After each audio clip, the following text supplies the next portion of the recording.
আমরা ঈদে মিলাদুন্নবী উদযাপন করছি। মিলাদুন্নবীর অর্থ কি? মিলাদুন্নবীর অর্থ হলো জন্মদিন উপলক্ষে খুশি উদযাপন করা, কিন্তু কার?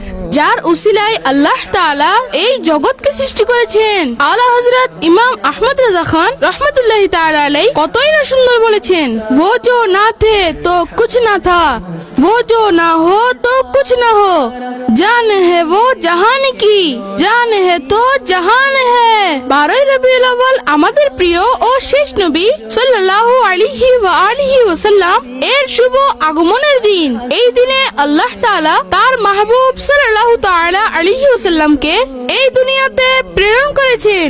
আল্লাহ তাআলা ইরশাদ করেন, ওয়া আম্মা বিনি'মাতি রাব্বিকা ফাহাদ্দিস, আর আপন প্রতিপালকের নিয়ামত সমূহের বেশি বেশি চর্চা করো।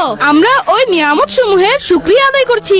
সমগ্র দুনিয়াকে জানিয়ে দিতে চাই যে আল্লাহ তাআলার সবচেয়ে বড় নিয়ামত আমাদের কাছে এসেছে, আর নিয়ামতের চর্চা করা আল্লাহ তাআলার শুকরিয়া আদায়ের পদ্ধতি। প্রতি বছর কেন উদযাপন করি? আল্লাহ তাআলার প্রিয় ও সর্বশেষ নবী সাল্লাল্লাহু আলাইহি ওয়াসাল্লাম সোমবার দুনিয়াতে তশরিফ এনেছেন। তিনি সাল্লাল্লাহু তাআলা আলাইহি ওয়াসাল্লাম প্রতি সোমবার রোজা রেখে নিজের মিলাদ উদযাপন করেছেন। আমাদেরও কি 12 রবিউল আউয়ালের দিন রোজা রাখতে হবে? অবশ্যই আমাদের আল্লাহ তাআলার শুকরিয়া আদায়ের জন্য 12 রবিউল আউয়ালের দিন নফল রোজা রাখা উচিত। নবীর আগমন, মারহাবা।